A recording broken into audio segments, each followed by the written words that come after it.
সাদাসিধা ভাবে জীবন পার করতে চাই, যাতে আমাকে নিয়ে কারো অভিযোগ না থাকে। कैसी तेरी खुद गर्जी ना धूप चुने ना छाँव कैसे ধরতে হবে জানার পরেও তোমায় কখনো ছেড়ে যায়নি। এর থেকে বেশি ভালো তোমায় কে বাসবে বলো?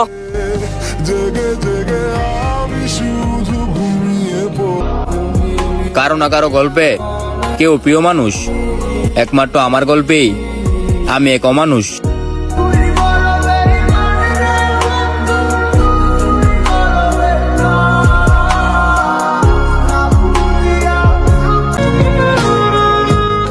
মনে রাখো, পৃথিবীর কোনো এক প্রান্তে একটা মানুষ তোমার আজীবন ভালোবাসা যাইব।